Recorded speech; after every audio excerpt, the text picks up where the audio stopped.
Hello, everyone, and welcome back to the Bridgehead. My name is Jonathon Van Maren, and for those of you who have been following the show, you'll know that we've been doing an interview every week so far this year.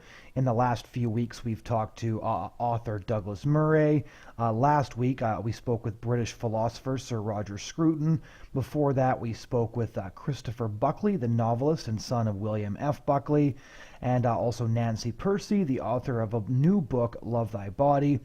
And what I've been really trying to do as well is sort of keep up with the political news and keep up with the new books that are coming out and sort of give all of you guys a sense of what's out there. And I noticed a little while back that a book that I did not expect to come out had just surfaced as a #1 bestseller on Amazon. And that is a book by Juanita Broaddrick. As some of you may recognize her name, as she appeared with President Donald Trump at his debate with Hillary Clinton, because she is one of the women, who alleges that she was sexually assaulted by Bill Clinton, and she joined a number of other women who have made similar accusations at this debate, and it was just a palpably awkward moment. And the title of Juanita's book is pretty raw as well. The title is You Better Put Some Ice on That, How I Survived Being Raped by Bill Clinton. The title comes from the fact that apparently as he turned to leave the room, he said, "You'd better put some ice on that." This is a really, raw thing to use as the title of your book. And I was interested to find out what her perspective was, because obviously her story became relevant again when Hillary Clinton ran for the presidency, because in Juanita's version of the events, she was threatened by Hillary Clinton after she was sexually assaulted by the then Attorney General of Arkansas, Bill Clinton, who would of course go on to serve 2 terms as President of the United States. And the story has gained more relevance since the emergence of the Me Too movement, where a lot of people are talking about how survivors should be believed. And then, of course, the question crops up, well, if survivors should be believed, then why is it that people seem to either not have believed Juanita Broaddrick's story, or simply ignored it entirely because it was ideologically convenient to do so? Now, her story has been getting a lot of attention, not simply due to the fact that she appeared at the debate with Hillary Clinton, with Donald Trump, I should say, but also because people have come out and said that we need to take a look at what actually happened there. And we actually have quite a few liberals who are sort of facing the ideological blinders that prevented them from taking a string of women accusing Bill Clinton of these things seriously. So in November 13, 2017, there was actually an op-ed in the New York Times titled, "I Believe Juanita," where one journalist sort of did a mea culpa for having ignored this story for so long, and discussing how the left had obviously had an intentional blind spot in response to Bill Clinton. And the reason for this is pretty simple. The reason people ignored the accusations about Bill Clinton, by and large, is due to the fact that Bill Clinton was delivering policy that the left desperately wanted. In fact, one feminist famously joked about presidential knee pads and said that, women all owed Bill Clinton a free pass, or even more, due to the fact that he was willing to keep abortion legal. That gives you a bit of a glimpse into how feminism sold itself out entirely, and essentially said, we don't care if this guy's a predator, we don't care if this guy has been accused, and very credibly accused, of rape. We are going to disbelieve, trash, smear all of the women who come out and accuse him of things, and we're going to do this simply because Bill Clinton is devout in his dedication to Planned Parenthood and to the abortion industry. This is, a lot of people might think, well, why is this story relevant? And I think I've given a few good reasons for why this story is relevant again, but it's also just important, I think, to realize the extent to which the left is willing to go to protect the abortion industry. If you think about that for a moment, there were women who came forward with credible allegations of sexual assault against Bill Clinton, allegations that almost nobody would have been able to survive, except for, as we discovered, Donald Trump, who weathered his own series of accusations quite well, obviously, because he got elected. But the fact that these allegations were ignored, not because people initially disbelieved them, they were ignored simply due to the fact that they wanted abortion to remain legal, and they were willing to sacrifice anybody in order to ensure that this remained the case. and it will show you the lengths that the abortion industry and those who support the abortion industry are willing to go to in order to ensure that this one ultimately sacred so-called right remains intact. They claim that it's a women's movement, but of course women can get tossed under the bus with utter callousness if the narrative those women are putting out there in any way contradicts the interests of the abortion industry and legal abortion. So I think that Juanita Broaddrick's story is culturally relevant and also just interesting because it shows what people are willing to do to ensure that the legal killing of preborn children in the womb remains legal. So I emailed her a while back when I noticed that her book was a #1 bestseller on Amazon, and she agreed to come on and tell her story. And I'll give a bit of a warning at the outset. She's pretty blunt in describing what happened, so it might be difficult for some people to hear. So just a warning at the outset. I would say that this episode probably deals with the scenarios of sexual assault and in a way that I haven't dealt with them on this show since I interviewed the former porn star Jessica Neely. And some people said after listening to that interview, we wish we would have been warned in advance at just how graphic some of the information was going to be. So this is a fair warning that some of the things she describes are obviously very disturbing. And without further comment from myself, I'd like to present my conversation with Juanita Broaddrick. So what made you decide to write a book about this after all these years? Well, I never intended to. Just like I told Lisa Myers in '99 during the interview, I had no desire to write a book. But I had been interviewed so much in the presidential campaign, and I would make notes about trying to be accurate when I was telling people what had happened to me. I wanted to be as accurate as possible. So I sat down at my computer when I came back from the inauguration of President Trump, and I thought, I've got all these notes scattered everywhere.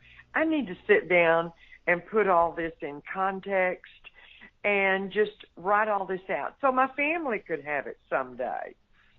And I never thought anything. I worked for about 2 months, and it was on my computer, went away, forgot about it.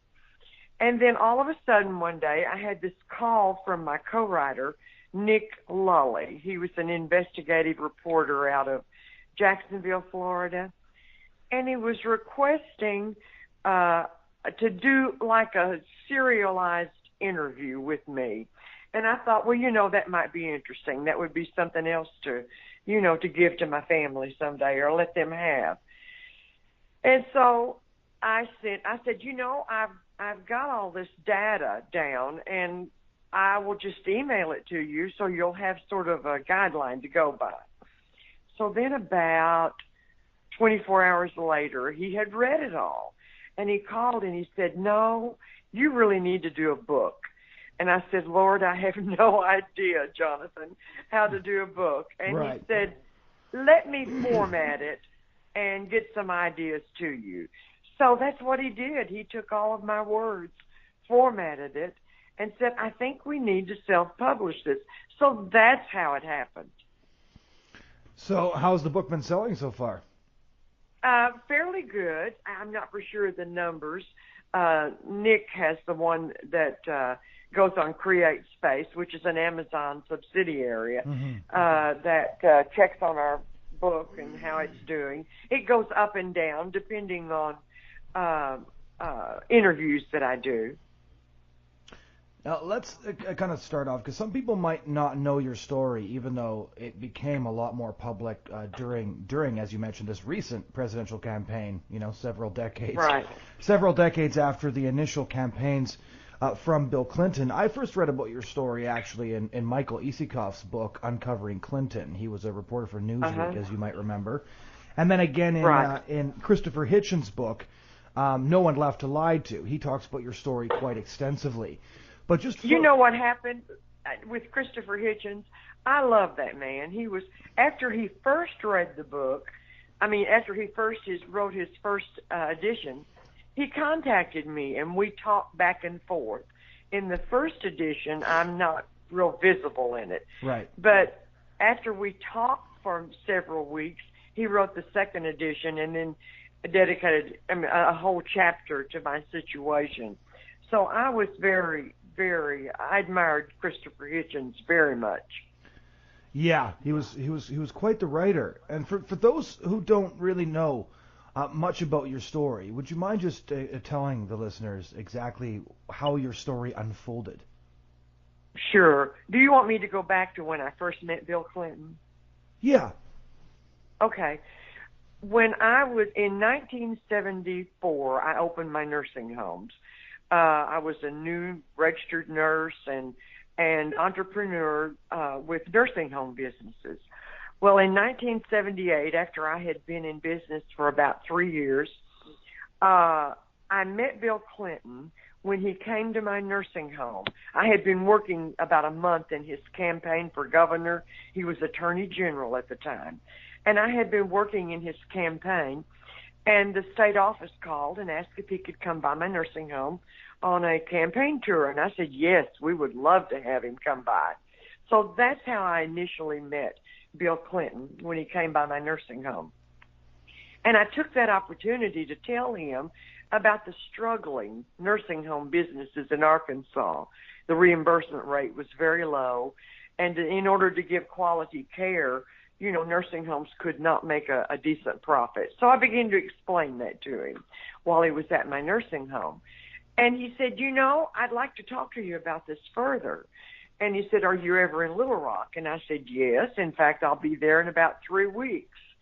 And he said, well, call my campaign office and let's get together and bring me some data of what you're talking about. Right. So, yeah. So I worked on that for several hours, making graphs and showing what the state paid and what we were reimbursed and what it took to care for just one resident.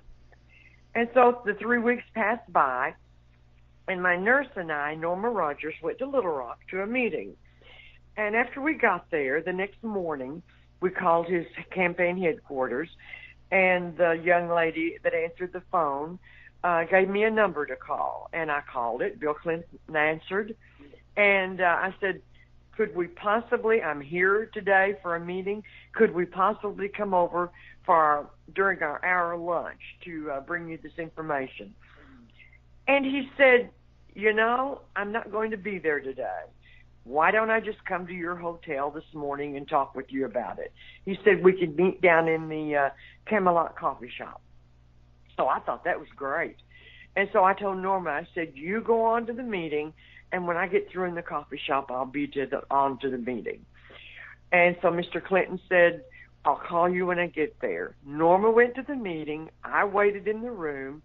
And in a little while, I get a call from Bill Clinton downstairs, and he says, it's so crowded in here, and there's reporters down here. Can we just have coffee and talk about this in your room? And that didn't alarm me. I'd never been alone with a stranger before in my room, but it didn't alarm me. This was the Attorney General of my state, and I had important matters to discuss with him. Right. So I told him yes, and he said, well, I'll be up shortly. And so I ordered coffee to the room. In a little bit, there was a knock on the door, and I opened the door. And there stands Bill Clinton in these dark sunglasses. Jonathan, that should have been a tip-off from me from the beginning. Yeah. I was only 35. I was very naive when it came to men. And so anyway, I ushered him on in the room. And he came in, took his suit coat off, laid it across the table, and I began to pour the coffee, and I picked up the file for the information that I wanted to talk about. And he sort of stopped me, and he said, come over here. I want to show you this. And so I walk around the table over to where he's standing, and he's pointing out the window to a little building down below. And as I come around to him, as he points, he puts his arm around me to point to the building.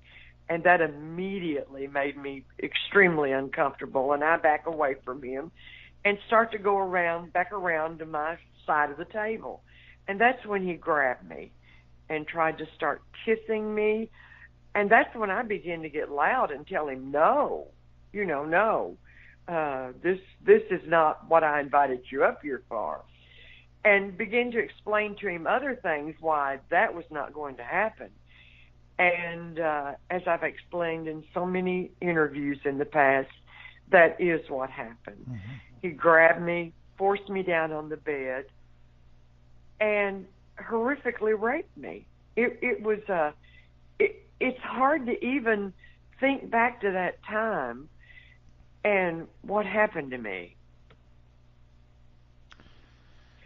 And then what happened after that? He just walked up and left. No, when it was over, I mean, he began to bite me during the rape. When I would become loud, he would bite my upper lip, and it was so painful. And when the rape was over, I sat up on the side of the bed, and I was crying. I was devastated.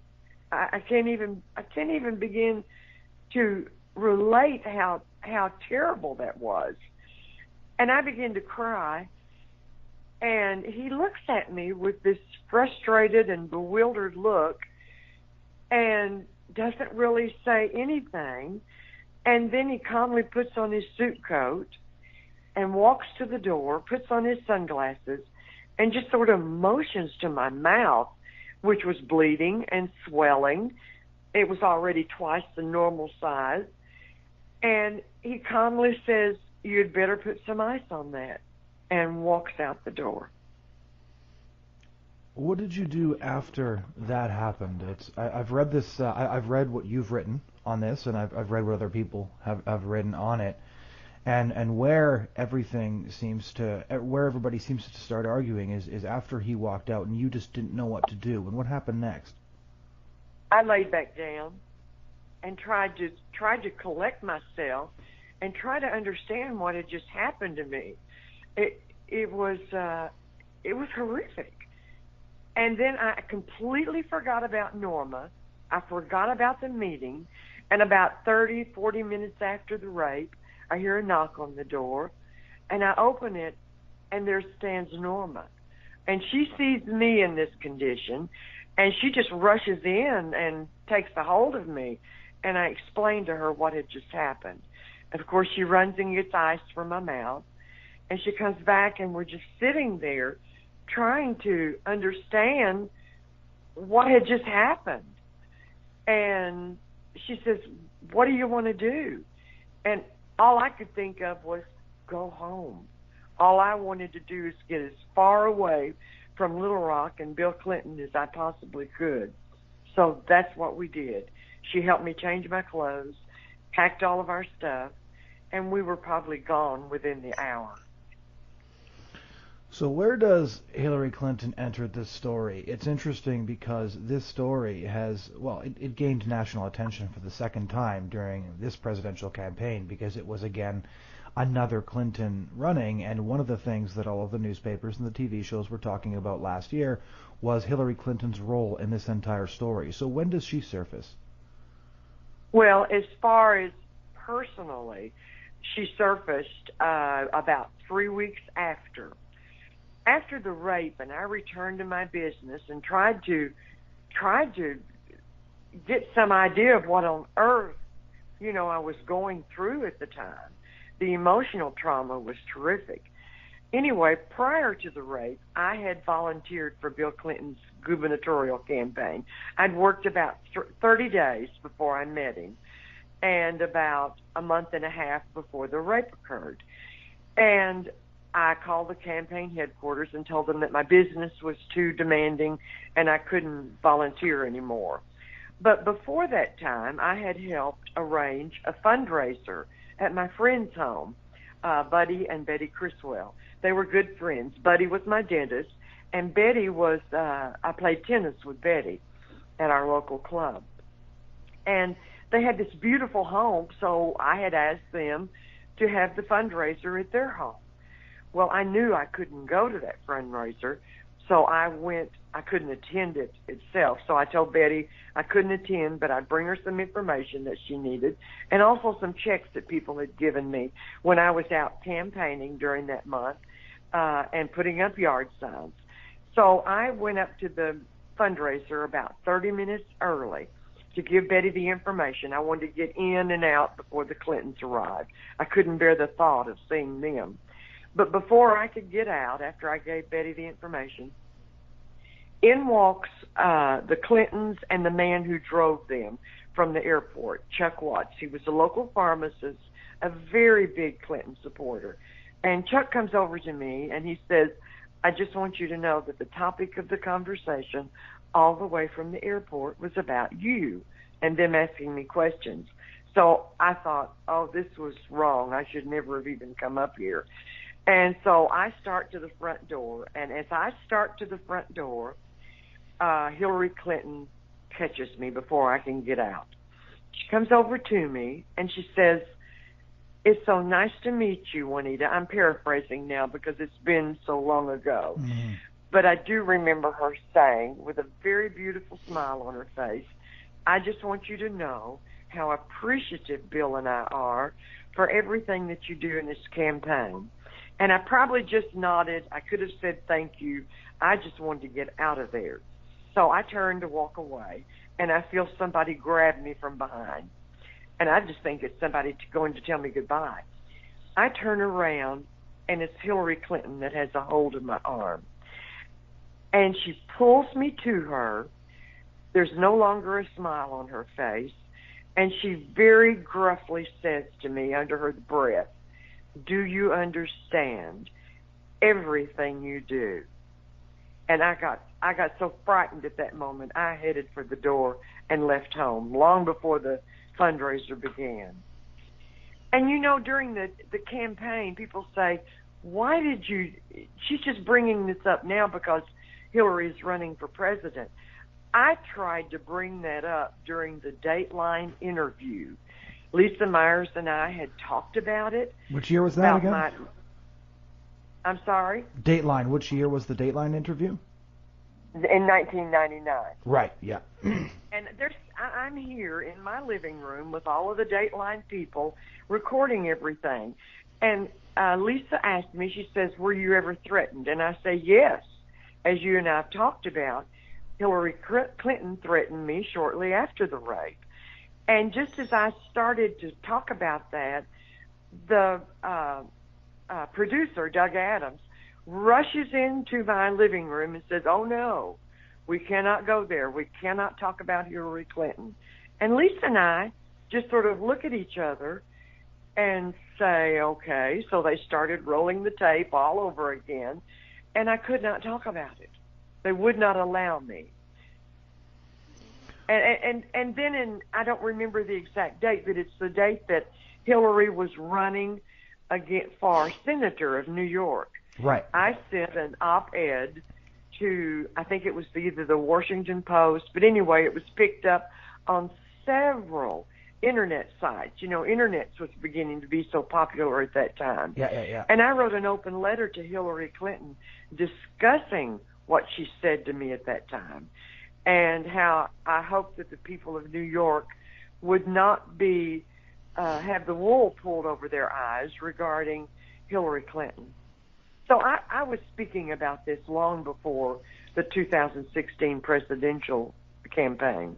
Were there any interactions with the Clintons between Hillary speaking with you and then Bill Clinton's run for the presidency and his rise to power, essentially, when a lot of these scandals came out, right? It was you and Kathleen Wiley and Paula Jones, but was there any communication in between? Yes, there was. Shortly after I returned home, probably a few days, I began getting calls from Bill Clinton. And I would tell my assistant, Berta Young, I say, and she did not know about the rape, and this was very uncomfortable. She would call and say, Bill Clinton is on the phone for you. And I would tell her, please tell him I'm not here. That happened several times. Then I had the misfortune of answering one of those calls.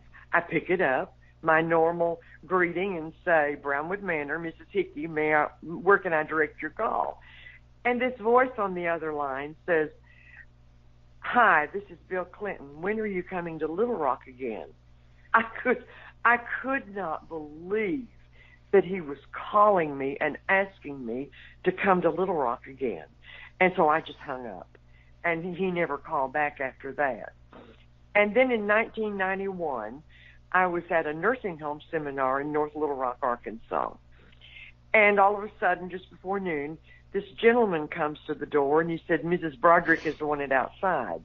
So I get up, and my nurses follow me out. I had the same nurse with me that was there the day of the rape, and her sister. They were both in my employ. And they follow me out, and I walk down around the corner where the man points, and there stands Bill Clinton. And he rushes over to me and tries to take my hand, and I back up. And he begins this profuse apology, saying he was so sorry for what he did, that he was a changed man, that he was now a family man, and he was not that person anymore.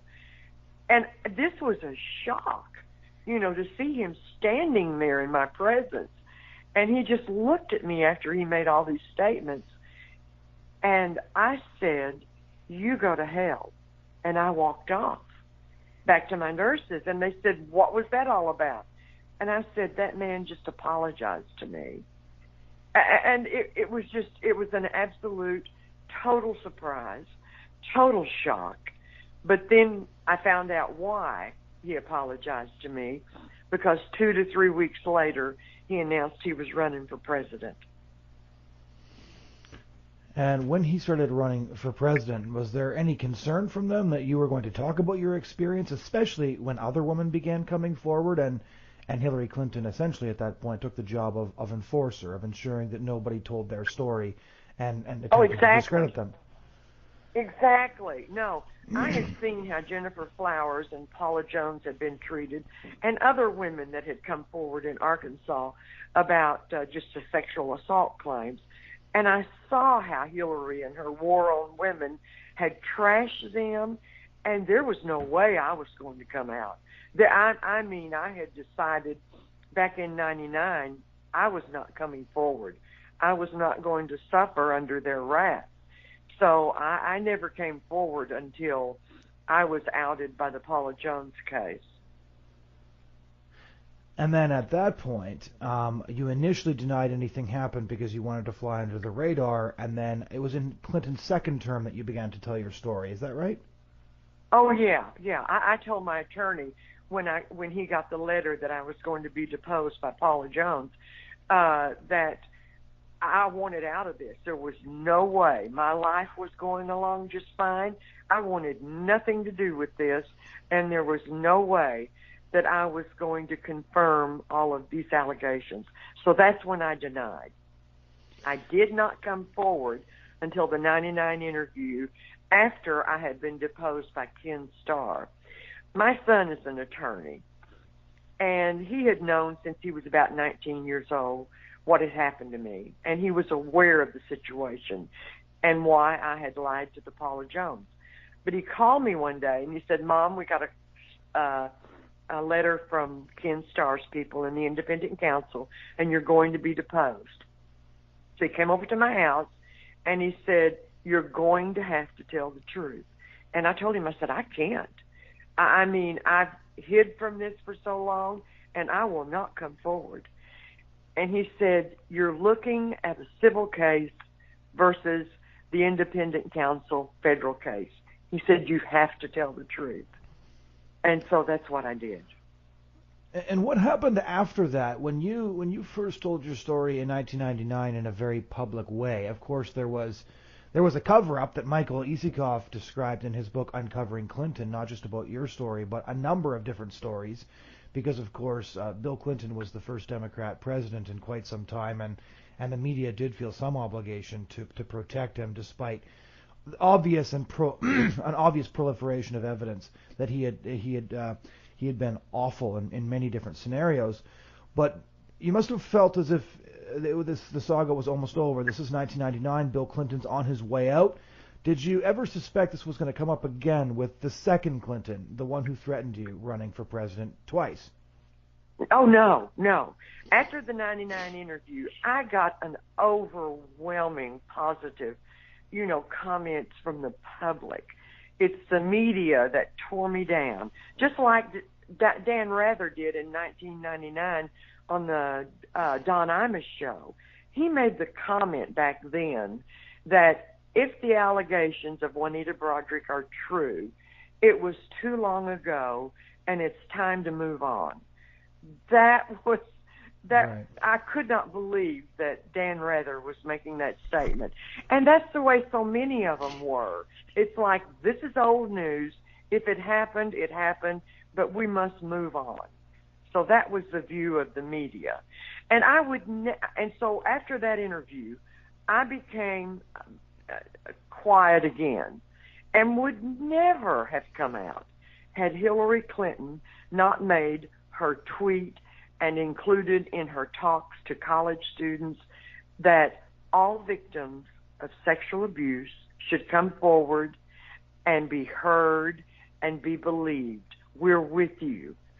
The public outrage for her making that statement went viral. It was, and I went ballistic. You know, I did not know how to use Twitter at the time. I had to have the help of my 13-year-old grandson to explain to me how to use Twitter, even though he did not know what I was going to tweet. And so I sat and I thought about that for a long time. And I thought, I've got to answer this woman. She is not a woman for women's rights. There's no way you can equate her with that sentence. And so I tweeted nothing that I hadn't said many years before. I tweeted, I was 35 years old when Bill Clinton, the Arkansas Attorney General, raped me, and Hillary Clinton threatened me. I'm now 73, and it never goes away. I mean, Jonathan, all hell broke loose. I mean, I had no idea the power of Twitter. I mean, I was just a 73-year-old woman trying to answer to this woman. And, I mean, it was, and then within a few minutes, my phone was ringing off the wall, reporters wanting to know what this was all about. And my son was about the third or fourth call, and he's an attorney. Yeah. And he said, Mom, what did you do? And I said, I have no idea. And I didn't. I didn't realize that Twitter, being instant, went worldwide. You know, it was a surprise to me. So that's what got me back into it, Jonathan. I remember reading the tweet. Was there any reaction from the Clintons on this issue? I remember, excuse me, in a couple of interviews, Hillary just said, you know, allegations have been dealt with. I don't want to talk about it. But do you know of any other reaction that they had to this? Because as you say, I forget how many retweets your tweet had, but it was pretty insane, and it cropped up in my news feed within a couple of hours of you sending it out, yeah, easily. And then from there, the narrative began to shift. This would be, of course, the election against Donald Trump, not the primary run against Barack Obama. The narrative started to change, and suddenly a discussion that got kind of squelched in the 90s, a discussion about whether or not Bill Clinton was guilty of sexual assault, and actually litigating his actions. Suddenly that discussion was on the table again, and it was very strange, I think, for a lot of political watchers to see discussions and hear names they hadn't heard in 20 years being suddenly discussed and talked about again. Right. And so many people now are saying, well, that was adjudicated and litigated. That's a lie. This situation was never litigated and was never solved, you might say. Right. But 1 week after I sent that tweet out, Hillary Clinton removed from her website, "You Should Be Believed." Really? I did not know that. Yes. Yes. So when did the Trump to bring it all the way to the present, I guess, when did the Trump campaign get in touch with you? The Trump campaign never really contacted me. President Trump, or candidate Trump then, would retweet some of my tweets. Right. But I wasn't contacted by them to appear at the second debate until the day before. I had been in Washington, D.C. doing an extensive interview with some of the other Clinton victims at the old Watergate Hotel.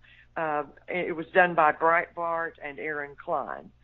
And I was on a plane going back home when I got a call from the Trump people asking if I would attend the second debate the next night. And I had to really think about that, Jonathan, because, you know, that Access Hollywood tape had come out, and my family were so against Trump. And I had to really think. And my son made the comment to me. He said, "Mom, you're just being used. Do not go." And I told him at the time that I had to think about it, and I had such a short time to think about it. And then I finally thought, I'm going to go. I don't care who's being used. We are going to be able to tell our story and be seen with President Trump in the most public of forum. We have been told to shut up and go away for decades. And this was our opportunity to say, hey, you made the wrong call. Bill Clinton is a rapist and a sexual assaulter and a sexual predator. And this needs to come out. So that's why I eventually went. And after that, so this takes us, I guess, to the last. I remember watching that debate, and Bill Clinton especially was clearly uncomfortable by what was going on. To see all of these, well, essentially ghosts from his past come back to haunt him during his wife's presidential run. But what's it like been since then? So you suddenly took a very public profile during the Trump campaign. That election's over. Now you've written this book. Are you just sort of settling in and doing interviews and selling books? Yes. And people say, well, yeah, she's got something to say now because she has a book to sell. Listen, I sold my nursing homes in 2008 and retired. I am self-sufficient financially. I do not need the income. But I thought it was important to have this in writing and have it down. And I do go all around the United States speaking. And sometimes there's books there to sell, sometimes there's not. But it's important to me to speak about my life and how Bill Clinton affected me. Where can people find your book? It's on Amazon.com, and it's also, Jonathan, on my website. You can order on my website, and it's JuanitaBroaddrick.com. And my last name is spelled differently. It's Broaddrick. Well, thank you so much for taking the time to tell your story. Well, Jonathan, thank you for asking. Ladies and gentlemen, that was an interview with Juanita Broaddrick. And this show was brought to you by Total Rentals. I hope that you'll check out some of our past shows. You can find those at thebridgehead.ca. I also blog there daily to kind of try to keep people up to date on what's going on the front lines of the culture wars. We cover everything from Justin Trudeau to American politics. And actually recently, as I mentioned in the introduction to the last show, I did a research trip to Russia with several journalists, and my first essay-length piece is up on the Bridgehead now.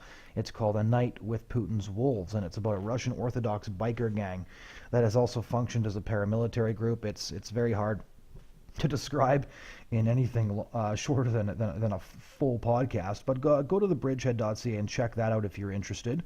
And we'll be coming with several new interviews in the next 2 weeks, and some of those are going to be very fascinating as well. We're going to be talking to a prominent African human rights activist who is pushing back against the Western agenda on trying to push abortion and so-called reproductive rights in Africa, and we'll also be talking to an apologist who speaks to Muslims about Christianity. So those should be both very interesting conversations, and we hope that you'll join us for those.